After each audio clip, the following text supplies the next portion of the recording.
Hey everybody, and welcome to the last episode we will be spending covering Agatha all along.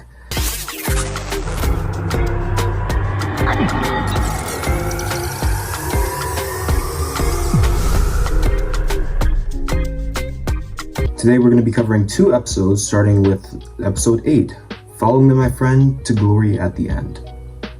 The episode opens on Alice, who is very dead, being escorted to the afterlife by Rio. We know is death now. Alice fights it at first, that she's dead, that everything's over so abruptly, but she doesn't really have a choice. Rio basically pulls that that's what they all say and takes Alice away. It's really abrupt, it's really sudden, and it's kind of sad. But that's basically what death is. We cut to a scene right after Lilia's sacrifice. Agatha comes out of the tunnel and comes across death once again. It turns out that this whole time Agatha was protecting Billy from death, which makes sense. It makes sense why death is after him, because Billy wasn't even supposed to exist in the first place. Wanda created him. So when this guy, who wasn't even supposed to be alive in the first place, finally dies and doesn't even have the decency to stay dead, he reincarnates to another person's body, death sees this as a complete abomination, and that he needs to be returned to the underworld.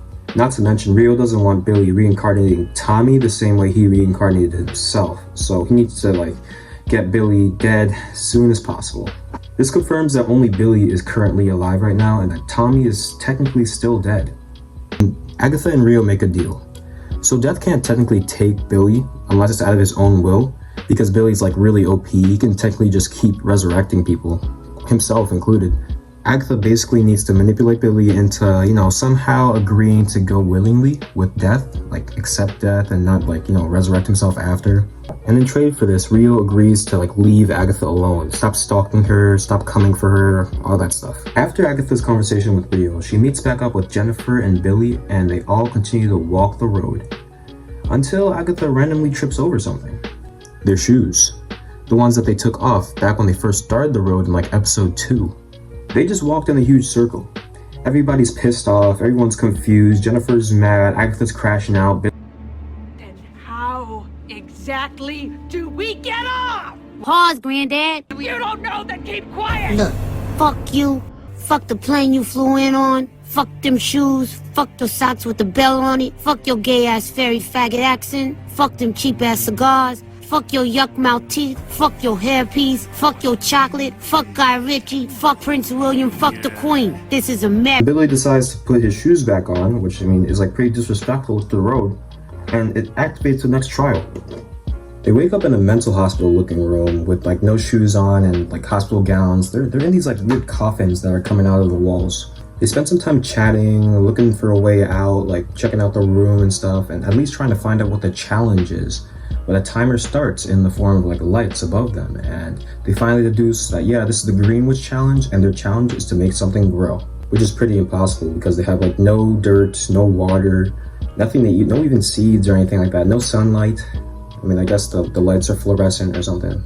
While they're trying to figure out what to do, how to get out of the place, Agatha lets it slip that she was the one that actually found Jennifer, which makes little to no sense because even if she was the one, why would she even confirm that to Jennifer? It's either she actually likes Jennifer and she's giving her the opportunity to get rid of the boundness thing or whatever, or Agatha's just stupid. But yeah, Jennifer actually does this unbinding spell, and she gets rid of her. She gets her magic back. And she gets to leave because the road gave her what she wants. So yeah, Jennifer goes back to the regular road, and it's just Agatha and Billy left on the road. Agatha immediately gets to scheming. She asks Billy to shock her with his magic so that she can get her magic back and so she can leave too, but Billy's smarter than that. He knows that once Agatha leaves, he'll be left alone to figure out the puzzle. So he decides against it.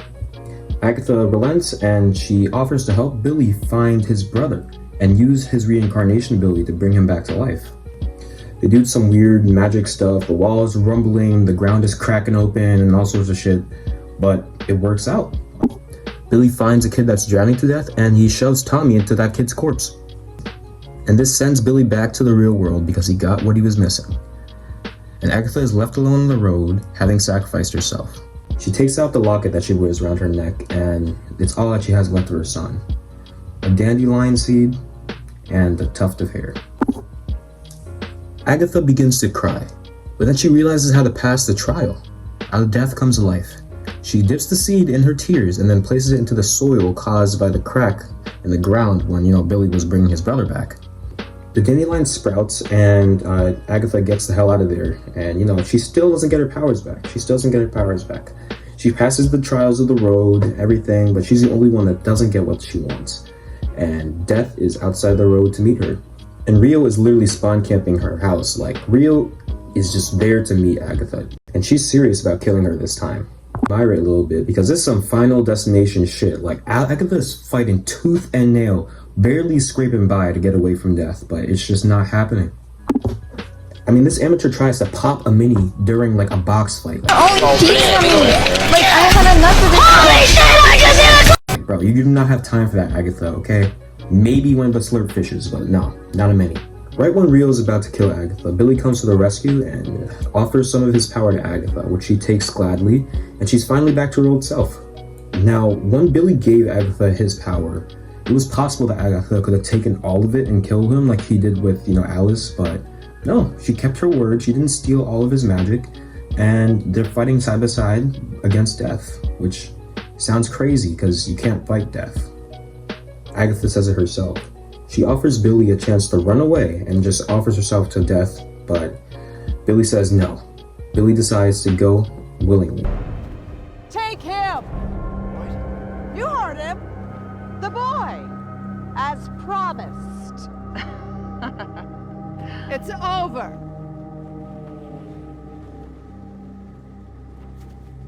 Now, put my yard back.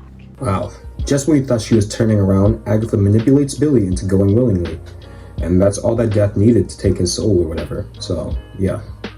Just look at his face too. Look how shocked he is. Nobody trusts her, bro. Why do you? Okay, so, yeah. He reaches out to her psychically and asks Agatha if this is how her son died. It was like, what's her name? Nicholas Scratch. And Agatha just turns around and she just goes in for the kiss of death, bro. She just makes out with Rio, like a MILF makeout session, bro. That was the craziest shit I ever saw on a Disney show, okay?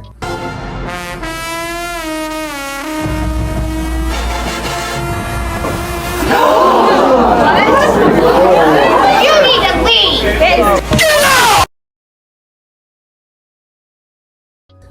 But yeah, I mean, Agatha dies. Not a bad way to go, honestly. She probably one of the best. But yeah, Agatha's dead. And Death lets Billy go.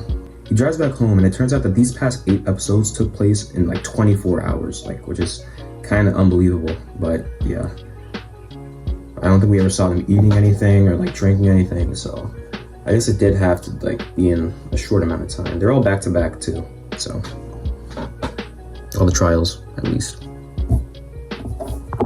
As Billy begins to unpack and unwind and think about things, he starts to realize that he created the Witch's Road with the shit lying around in his room. Like the leaves, the Wizard of Oz stuff, the sports things, what else?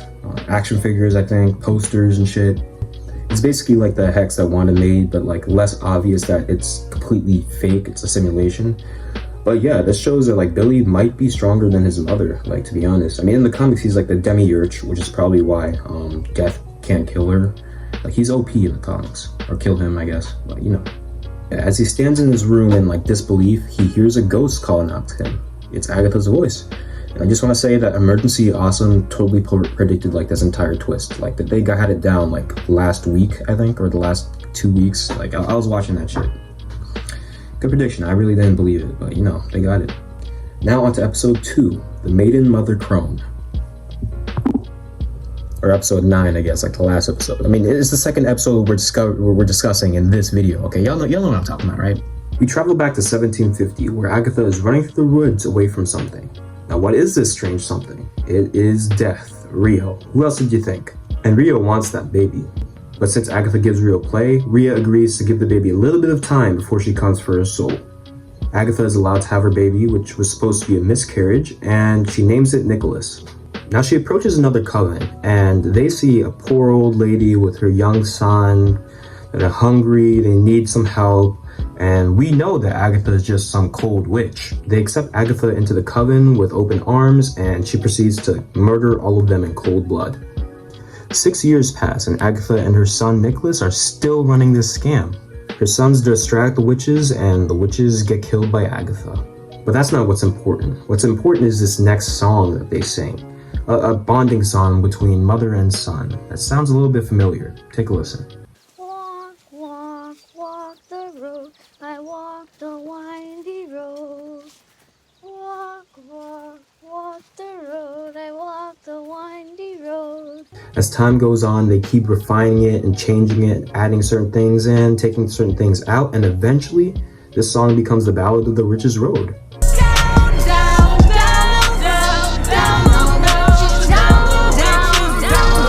Which Nicholas performs in front of a crowd for gold.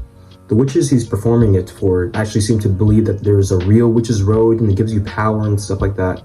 But we know that this is completely fake, actually, because Agatha made this song up with her son. One night, after a great day of selling niggas fake Jordans and running people's pockets, Rio lures away Nicholas' scratch from Agatha while she's asleep. But, oh shit, I did not see this coming. But when Agatha wakes up, Nicholas is right beside her. He didn't go anywhere, but he's dead. He's dead as a doorknob. I didn't even realize it. Like, this thing kind of caught me off guard, to be honest. Like, I think there'd at least be like, no, Rio, don't take my son. But nope, Nicholas just straight up fucking dies. As Agatha is burying her son, she sings the Witch's Road, and a nearby witch hears her do this and asks about it a little bit, claiming that the Witch's Road is something that offers great power, but Agatha knows it's completely fake. So she decides to capitalize on this. Her scam is basically, she sings a song, The Witch's Road, and when it doesn't work, she makes fun of the witches like crazy. The witches get angry, they blast her, and then she takes the power away from them. Hundreds of years, throughout different times, with different witches. I think she even got the American Horror Story bitches, man. It was kind of crazy. But yeah, she basically kills witches and steals their magic. The Witch's Road was fake all along, and Agatha wanted to kill everybody in her basement day one. She says it herself, it is right here. I was gonna kill them all in my basement on day one. So Ghost Agatha shows up, and Billy gets it in his head that he killed everyone, including Agatha, because, you know, the road doesn't exist. Billy created the road. It was his hex. So yeah, he pretty much did kill everybody, especially Miss Hart. I mean, when you think about it, like, if Billy just stayed home and, like, stopped being so curious, 3 women would still be alive, including Agatha. But yeah, Billy goes back to Agatha's basement at the side of the road and casts a spell, trying to banish Ghost Agatha. Did I mention Ghost Agatha? I think I did. But yeah, Ghost Agatha's following Billy around. Billy tries to banish Ghost Agatha by using a personal item and reciting this like words, and Agatha is not having it like that. He's using the locket that she got off his son, like the last reminder of him. So yeah, I don't know. It's kind of sad, but Agatha manages to like materialize and grab the locket out of her hand before the spell's out of Billy's hand before the spell is completed. So yeah.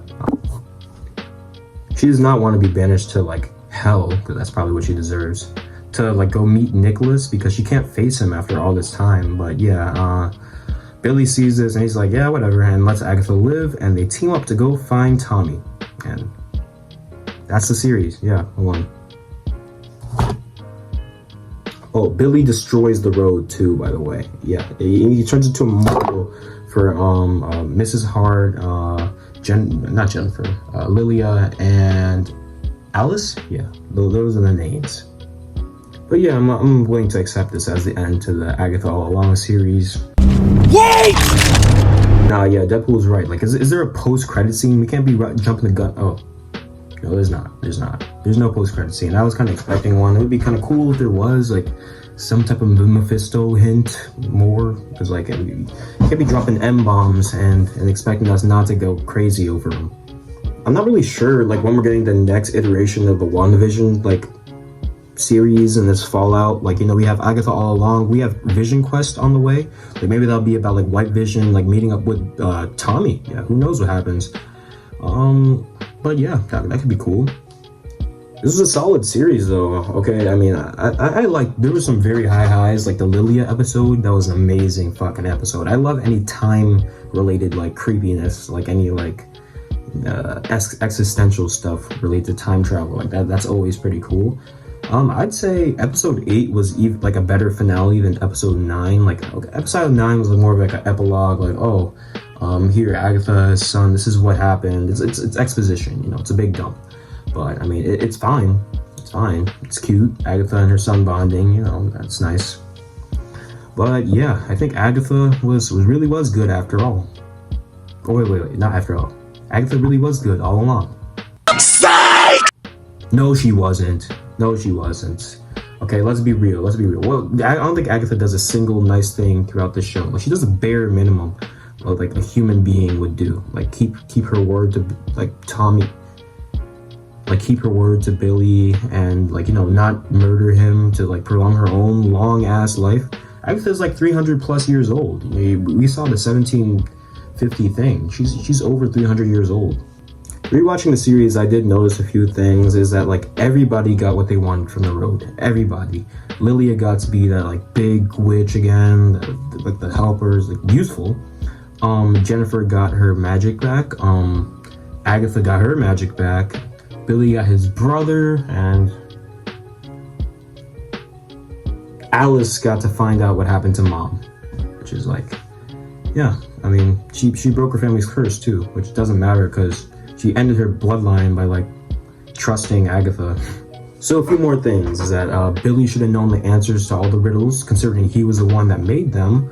Agatha had no clue what was going on that entire time, and she was just winging it and like trusting that Billy would somehow give him a prize, even though she didn't really know for a fact. And if Billy saps all of Alice's power in like episode, what was that, like 5, I think?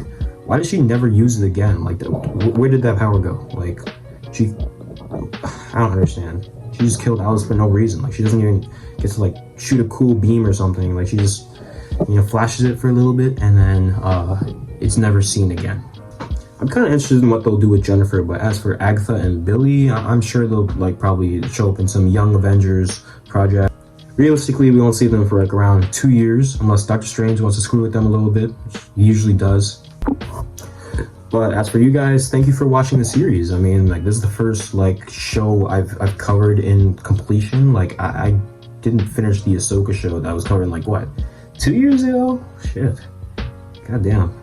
Thanks for watching. Dang, that Ahsoka show was kind of boring, bro. Like, to cover, holy crap. It's like nothing happened. Like, every time I wrote a script, I would be like stretching it and pushing it just to like get that 10-minute mark or whatever the hell I ended up doing. I don't even remember what they looked like. I think it was like 15 minutes a piece.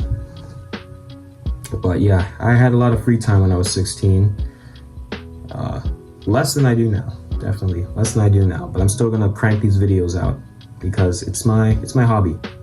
In any case, now that this Ahsoka series is over, I can focus on more like small little projects, some random stuff, challenges, goofs, top 10s, like trying to get bitches, you know, like the regular. Or even more specials like the Halloween one I did last week. It don't matter. In any case, stay scheming or keep dreaming. Romans chapter 15, verse 13. May the God of hope fill you with all your joy and peace as you trust in him, so that you may overflow with the hope by the power of the Holy Spirit.